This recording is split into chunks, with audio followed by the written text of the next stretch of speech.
It is a pretty universally understood experience that if you try to navigate your bedroom in the pitch black of night, you are almost guaranteed to stub your toe on the bed frame. Oh, yeah. We have all done it. It's the worst. Right. And when you finally reach over and flick on the lamp, well, the light doesn't actually change the layout of the room. Like, the bed is still exactly where it was. Yeah, the obstacles don't just disappear because you can see them. Exactly. The only thing the light changes is your ability to navigate around them. Right, because your relationship to those obstacles changes entirely. Like, suddenly you actually have choices. You aren't just, reacting to the pain of the impact anymore. You are maneuvering with intention. And that right there is basically the bedrock of what we're exploring today in this deep dive. It's this idea that you cannot act rightly on a situation you refuse to see clearly. Yeah, it's such a crucial concept. So today we are pulling from a curated collection of sources. It's labeled Day 175, and it's titled Seeing Clearly, Choosing Again. And what I think is so compelling about this specific stack of research is that it pulls from completely disparate worlds. Oh, for sure. The range is wild. Right. I mean, we are looking at insights from legendary boxing coaches, ancient Stoic philosophers, modern behavioral scientists, and civil rights leaders. They operate in entirely different domains, but they all converge on this one central thesis. Which is fascinating, really. It is because, okay, let's unpack this. Yeah. We usually think of character as this innate genetic trait, Right. right? Like eye color. Like you were either born with strong character or you aren't. But this material argues something far more active. Yeah, that character is simply what you choose to do after you finally stop flinching from the truth. Right. And it is a profound shift in how we view human agency because, our biological and psychological default as human beings is to just look away from uncomfortable realities. I want to keep the lights off. Exactly. The brain is literally wired to protect us from cognitive dissonance and emotional pain.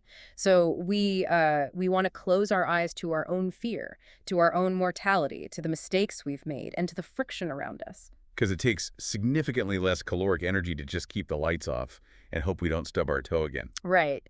But to build a different baseline for our lives, for you listening to this, we have to understand the mechanics of how to keep our eyes open. And before we can look at the outside world clearly, we have to look at our own internal baseline. Like we have to start with the most visceral physical sensation that makes us flinch. We have to talk about fear. Yes, fear.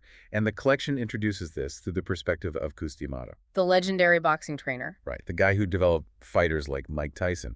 And his fundamental argument is that fear itself carries absolutely no moral weight. Which, that runs counter to almost everything we are taught about courage, doesn't it? Totally. Because D'Amato observed that the hero and the coward, they feel the exact same physical response. Yeah, if you hook them up to a monitor, their physiology is identical. Wow. Yeah, the amygdala fires, the heart rate spikes, cortisol and adrenaline just flood the bloodstream, the chest tightens. Fear is just raw biological material. So it's not that heroes don't feel fear. Not at all. The coward lets that chemical rush consume them, which leads to a freeze or flight response. But the hero takes that exact same raw material, that a massive dump of energy, and projects it outward onto their opponent or their obstacle. It basically reframes anxiety from a character flaw into a fuel source. Exactly. But, it is one thing to intellectualize that, right? Yeah. And it's a whole other thing to actually execute it when your palms are sweating and your heart is just beating out of your chest. Oh, 100%. And this is where John Wooden enters the picture. The iconic basketball coach. Right. He famously said, when opportunity comes, it's too late to prepare. And Wooden's philosophy reveals the actual neurobiology behind D'Amato's fighters. Like they could turn fear into fuel because they had already established the neural pathways in the dark long before the lights came on. So preparation is the mechanism that makes fear usable. Exactly. If you haven't put the reps in, a sudden spike in adrenaline is just going to paralyze you. Your prefrontal cortex gets overwhelmed and genuinely doesn't know what to do next. Right. But if you have prepared obsessively, well, that fear bypasses the decision-making paralysis. It acts as a massive shot of energy to execute a pathway your body already knows. I love that. It's like wind blowing against a house. You can either hide in the cellar trembling and hoping it doesn't blow the roof off, or you can step outside and build a windmill to harness the energy. That is a great analogy. Because the wind is happening either way, right? Doesn't care if you're brave or terrified. It's just kinetic energy. Yeah, and if we take that windmill analogy a step further, the entrepreneur Naval Ravikant adds the final piece to this process. He notes that the single most used phrase in his own head, like the word he constantly repeats to himself, is just accept. Accept. Yeah, because it neutralizes the meta fear. The fear of being afraid. Exactly. When you combine Wooden, D'Amato, and Ravikant, you get this continuous three-part discipline for managing your internal state. Okay, lay that out for us. First, you prepare beforehand so the pathways exist. Second, you use the fear in the moment as raw energy. And third, you accept whatever follows without resistance. You prepare, use, and accept. It just takes the morality entirely out of the equation. Wow, okay, so if fear is the immediate flinch, the sources pivot to something much heavier next, Yeah. our own mortality. Yeah, that's the big one. This is the ultimate reality we refuse to look at. I mean, we structure entire societies, industries, daily routines around ignoring the fact that we are going to die. Oh, absolutely. Yet, facing death is presented here as the ultimate clarifying tool. Because it acts as the ultimate deadline. The text draws on Leo Tolstoy's Calendar of Wisdom and the Roman Emperor Marcus Aurelius. Right, the Stoic approach. Yeah. Aurelius asks us to visualize the huge abysses of eternity behind us, like before we were born, and the immense abysses of eternity ahead of us after we die. It's kind of dizzying to think about. It is, but his point is that in the sheer scale of the cosmos, whether you live for 3 days or 3 centuries, it's mathematically indistinguishable. But wait, let me push back on that a little for the listener's sake. Thinking about death all day sounds exhausting. Like, if I am constantly fixated on the fact that I might die tonight, I'm not going to be productive. I'm just going to freeze up with existential anxiety. This is a very natural reaction. Right, like dwelling on the abyss seems like a recipe for depression, not clarity. Well, the philosopher Benedictus Spinoza directly addresses that tension. He wrote, "A wise person thinks more about life than about death." Okay, so it's not about being morbid. Not at all. The goal of this Stoic practice, memento mori, isn't an obsession with the grave. It is an intentional disruption of our default setting. Because our default is assuming we have forever. Exactly. We drift through life assuming we have an infinite supply of tomorrows. And that illusion allows us to prioritize trivial nonsense, petty arguments, managing our social media image, holding grudges. Yeah, the stuff that doesn't actually matter. Right. An honest reckoning with the end violently strips away the trivial. It forces you to ask what is actually complete and what actually matters right now. And that ties directly into how C.S. Lewis defines integrity in this collection. He describes it as doing the right thing even when no one is watching. Yes. Like, the ultimate test of your character is to ask, what would you do if you knew for an absolute fact that you would die tonight and no one would ever find out about the action you took today? Would you still make the same choice? It completely dissolves the gap between our public performance and our private reality. It really does. And to understand how this shift happens psychologically, the psychologist Anthony DeMello offers this brilliant parable about salvation. He argues that true liberation isn't found in action or meditation, it's found in seeing. Seeing. Yeah. He uses the metaphor of walking into a dark room and being terrified of a snake coiled on the floor. Ah, I remember this one. And when you turn on the light, you realize the snake is actually just a rope. Right. Let's break down the cognitive dissonance there. When you are in the dark, your amygdala interprets the ambiguous shape as a lethal threat. Your body prepares to fight or flee based on an illusion. But turning on the light doesn't change the object itself. Exactly. It just updates your sensory data. Mortality is often treated like the snake in the dark. We are terrified of it, so we refuse to look at it. But when you force yourself to see it clearly, it stops being a monster waiting to bite you, and it becomes a rope. A measuring tape, almost. Yes, a measuring type that you can use to evaluate the quality of your daily choices. It forces you to, as Tolstoy wrote, do good now. Man, that's powerful. But here's where it gets really interesting. This principle of clear sight isn't just an internal mental exercise, right? It actually has a physical, architectural equivalent. Yes, it applies to our physical space, too. Because the material transitions into this fascinating case study from Seth Godin's book, This is Strategy, involving a researcher named Donella Meadows. And they applied this exact concept of visibility to our external environments. Yeah, this takes the philosophy and grounds it firmly in behavioral economics. So in 1973, researchers studied a suburban neighborhood in Amsterdam. Okay. And the houses in the subdivision were virtually identical, same size, same layout, same demographics. However, there was one tiny architectural discrepancy. How about that? Some of the houses had their electric meters installed down in the dark basement. Right. but the other houses had their electric meters installed right in the main front entrance hall. So in those entrance hall houses, the residents literally couldn't avoid seeing their power usage ticking up every single time they walked in or out of their front door.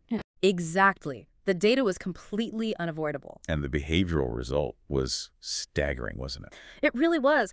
All other variables being equal, the houses with the meters in the visible entrance hall used 1/3 less electricity than the houses where the meters were hidden in the basement. A third less. Yeah, That is crazy. But it's exactly like the screen time trackers on our smartphones today. Oh, that's a perfect modern equivalent. Right. Because before this existed, you could easily convince yourself, oh, I only spent 15 minutes scrolling through my timeline.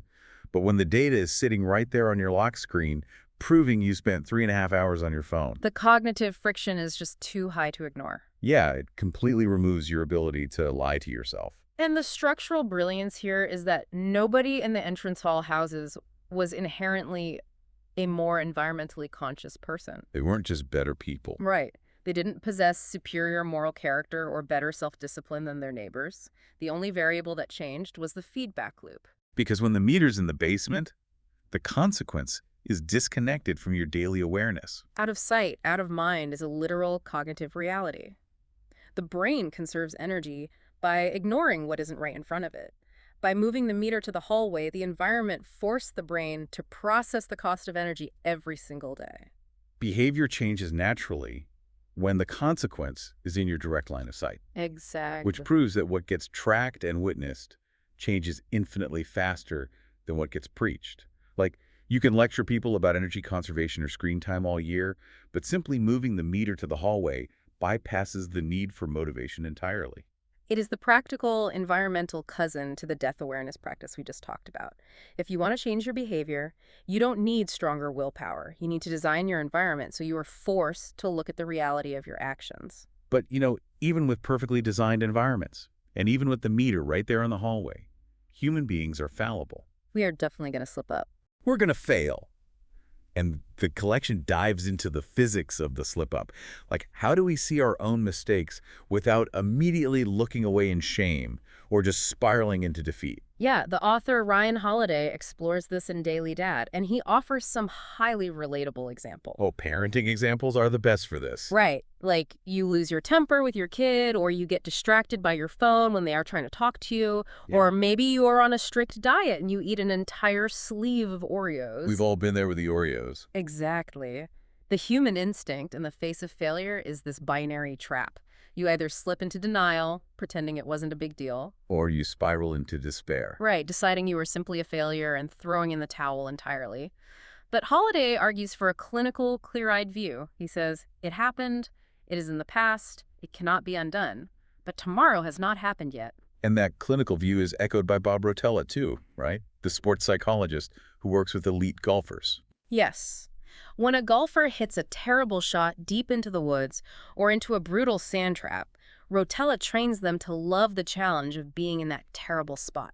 Wait, love the challenge. Yeah, because getting angry, throwing a club, whining, or trying to cheat the score, none of that alters the physics of where the ball is sitting. The ball is in the sand either way. Exactly. You just have to look at the ball in the sand and ask, all right, how do I play it from here? Michael Jordan summarizes this mindset perfectly in the text. He says, I hate losing, but I respect losing because losing is a part of winning. It's a great quote. But is there a danger here, though? Like, is there a danger of letting ourselves off the hook too easily? If we just constantly say, oh, well, I ate the whole sleeve of Oreos, tomorrow's a new day, don't we lose our sense of accountability? That's a really fair question. Because if we just respect the laws and move on without feeling the sting, where's the pressure to actually improve? Well, that tension is exactly why the middle path between denial and despair is so psychologically difficult. Okay, say more about that. Despair is actually a twisted form of comfort. If you tell yourself you're just a failure, you don't have to try anymore. Throwing a pity party lets you off the hook. Exactly. True accountability is supreme because it demands immediate correction without the self-indulgence of drama. You look at the failure, you respect the reality of it, and you immediately ask, what is the next right rep? So you don't ignore the mistake, but you refuse to wallow in the shame of it either. Right. And that internal discipline, learning to separate our actions from emotional drama, that translates directly into the final major theme of this collection. How we handle external conflict. Exactly. When we see a situation clearly, true strength requires choosing restraint over retaliation. And this section of the text aligns a staggering array of cross-cultural voices across thousands of years of history. The list is wild. Let's go through some of them. Yeah, so Sun Tzu, the military strategist, argued that breaking an enemy's resistance without fighting is the highest acme of skill. Lao Tzu pointed out that fluid-yielding water will eventually wear away unyielding rock. Then you have the Buddha, who taught that hatred is appeased only by non-hatred. Jesus Christ spoke of turning the other cheek. Mahatma Gandhi and Martin Luther King Jr. both insisted that nonviolence is the weapon of the truly strong.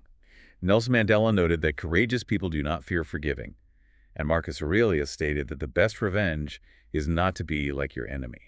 It's incredible how they all arrive at the same conclusion. It is. But, it is easy to read a list like that and mistake restraint for passivity. Right, like you're just being a pushover. Exactly. But when you look at the mechanics of why yielding water breaks rock, it's about persistent, adaptable force. Yeah. It's almost like judo or aikido in martial arts. If someone rushes at you with a punch and you stand rigid to block them force on force, you both take damage. But if you step aside, grab their arm, and guide their momentum past you, you control the entire interaction without absorbing the blow. You use their own kinetic energy to unbalance them. Yes. So it's the difference between a sledgehammer and a scalpel. A sledgehammer makes a lot of noise and destroys things quickly, but it takes infinitely more strength and precision to wield a scalpel, which is what actually heals. And that is the exact psychological mechanism of restraint. When an aggressor attacks, they expect and actually need your retaliation to justify their own anger. They need that friction. Right. When you refuse to react on their terms, you deprive them of that friction. You break their resistance without fighting. But it takes immense internal regulation to step aside and guide the momentum rather than swinging back. The collection balances this beautifully, though, because restraint does not mean ignoring injustice. No, not at all. They include Martin Luther King Jr.'s mandate that injustice anywhere is a threat to justice everywhere. And they highlight this powerful quote from the abolitionist Frederick Douglass: "Only as we rise do we encounter opposition." That Douglass quote is vital for anyone listening who is facing pushback right now. Oh, so. Well, we are often conditioned to believe that if we face conflict or opposition, it means we have done something wrong, like we made a mistake. But Douglass argues the exact opposite. Opposition is usually the aerodynamic drag that proves you are moving forward and elevating your position. Wow. Opposition proves you are rising. Yes.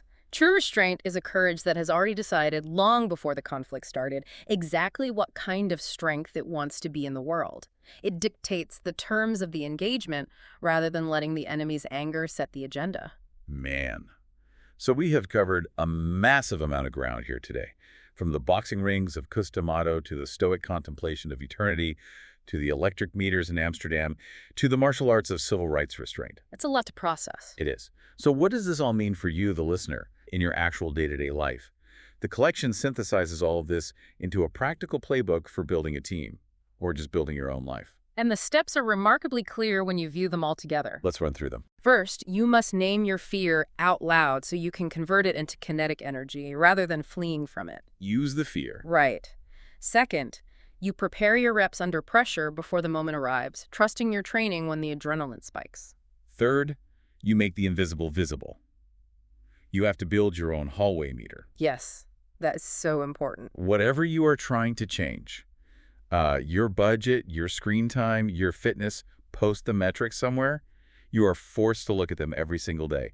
Close the gap between your actions and your awareness. Fourth, you practice recovering fast from bad days. No denial, no pity parties, no shame spirals. Just look at the ball in the sand and ask, what is the next right rep? Exactly. And finally, you wield restraint. You recognize that maintaining your composure under intense provocation makes you the most dangerous, effective player in the room. You just let go of the scoreboard of other people's opinions. The author, Jonathan Lockwood Huey, summarizes this perfectly, doesn't he? He really does. He says, "Forgive others not because they deserve forgiveness, but because you deserve peace." Because you deserve peace. And if you are worried about the judgment of others while you are making these changes, well, Aristotle offers the ultimate reality check here. Oh, this is a good one. He said there's only one way to avoid criticism in this life. Do nothing, say nothing, and be nothing.